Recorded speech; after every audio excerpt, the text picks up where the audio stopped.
In this weekly Parshas here, we're going to be discussing the nature of miracles.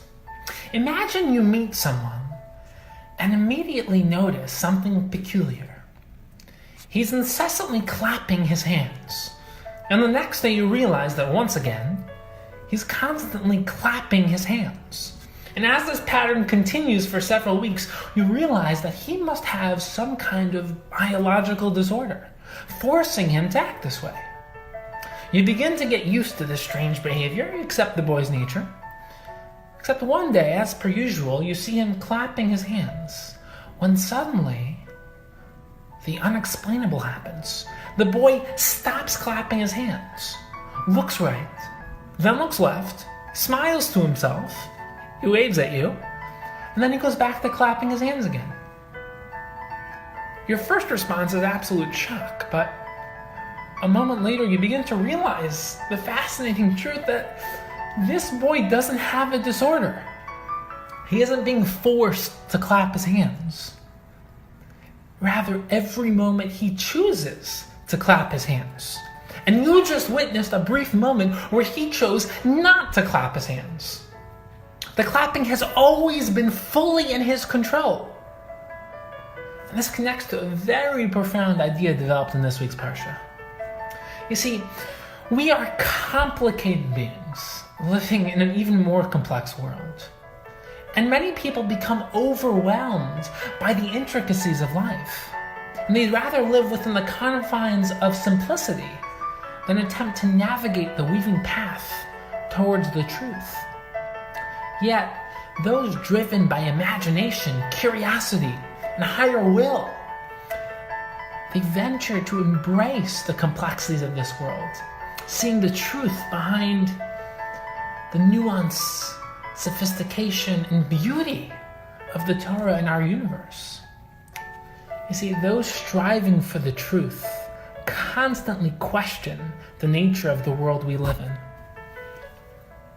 In Parshas V'eira, Hashem reveals himself to the world through miracles and makos. The laws of nature are broken, the impossible becomes possible, the unfathomable fathomable. Yet, to fully appreciate and understand the meaning of a miracle, we need to first attempt to understand nature itself. The concept of nature is a wondrous and enigmatic idea. After all, what do we mean when we refer to the natural? Naturally, what goes up tends to come back down. Nature also causes rainstorms, hurricanes, tornadoes, and appears to be responsible for disease and illness. We tend to give nature credit for most of what happens in this world. Yet, any thoughtful Jew should be troubled by the concept of nature. If Hashem created this world, then how are we supposed to approach nature? Is nature something independent from Hashem? To answer these questions, let's take a few steps back and begin with the fundamental starting point. At the end of Parshas Bo, the Ramban famously mentions three basic categories of people who don't believe in Hashem. The first is one who doesn't believe in Hashem at all. He believes that the world has always existed without any creator whatsoever, like the Aristotelian perspective. After all, when you look around, do you see Hashem? You can't see, hear, touch, smell, or taste him, so how are you supposed to know that he exists? Furthermore, how can something come from nothing? So these are just some of the questions that have caused many people to reject the existence of Hashem altogether. However, many others are willing to accept Hashem's existence.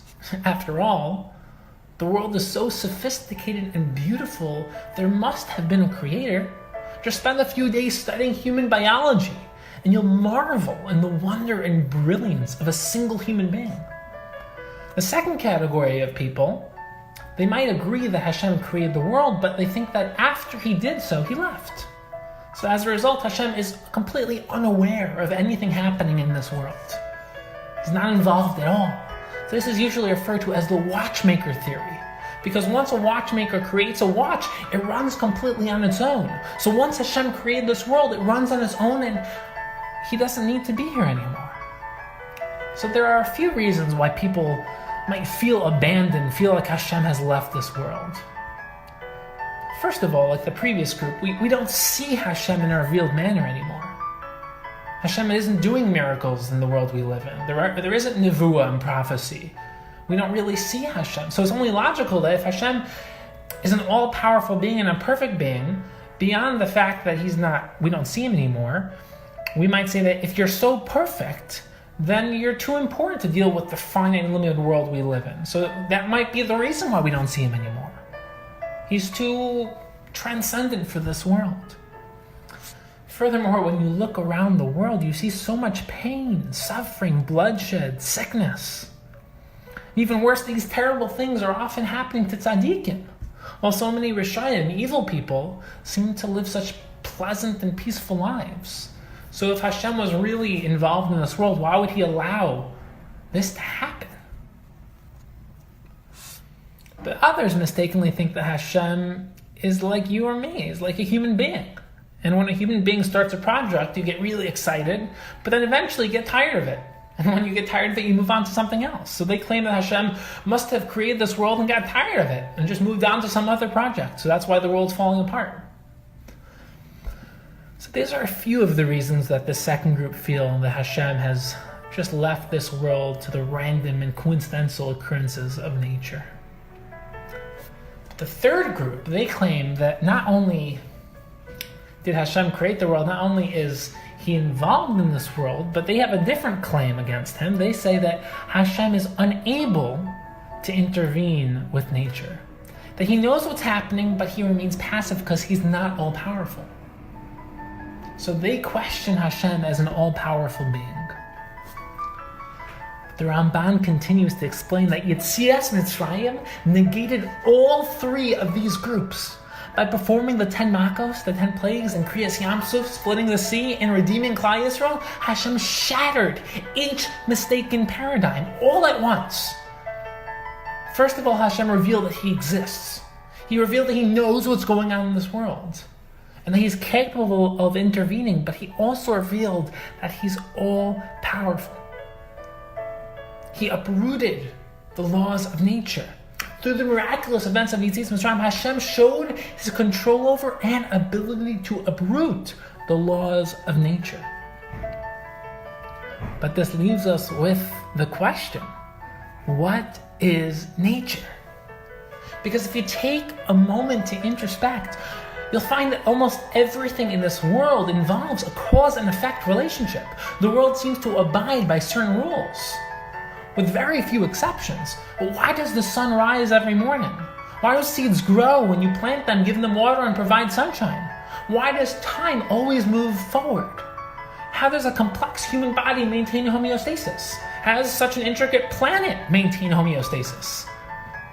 When you take a moment to ponder these questions, you can't help but wonder what is causing all of this order. Of course, the answer must be nature. So this brings us back to our original question, what is nature?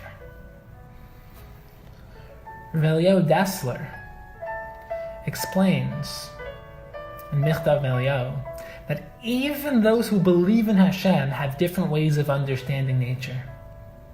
And these differences in understanding correlate to three distinct levels of belief.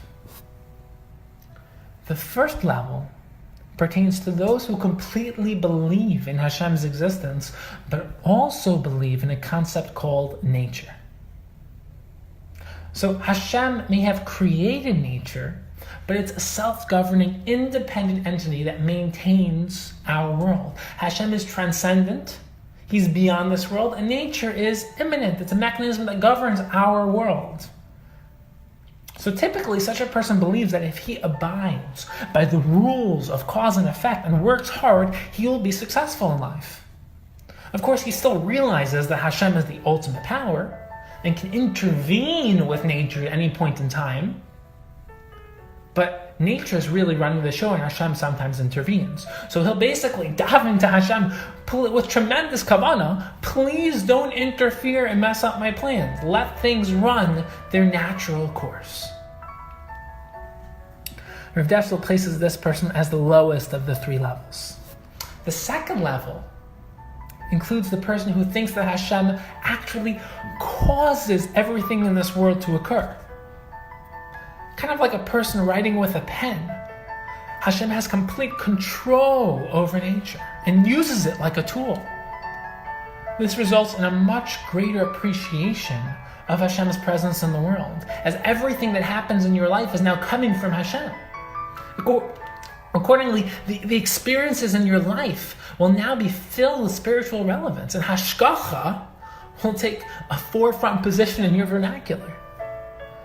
Yet, this person still views nature as something separate from Hashem, merely used as a tool.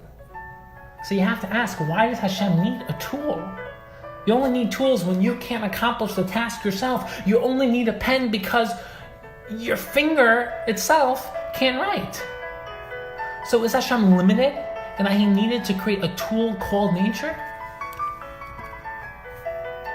But the third level, the highest level, is one that requires a developed understanding of Hashem and his relationship with this world. One who attains this level understands that nature is simply an illusion, a mask for Hashem's will.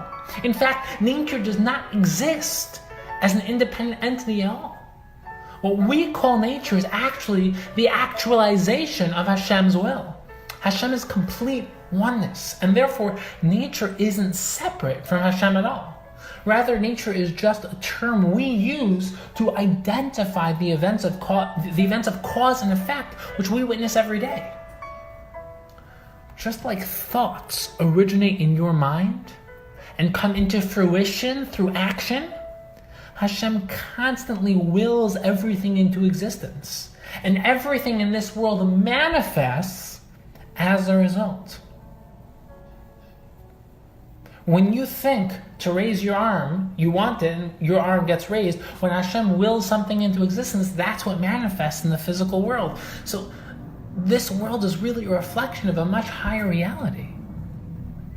And this third level is the one presented by the Ramban in the same passage we mentioned earlier.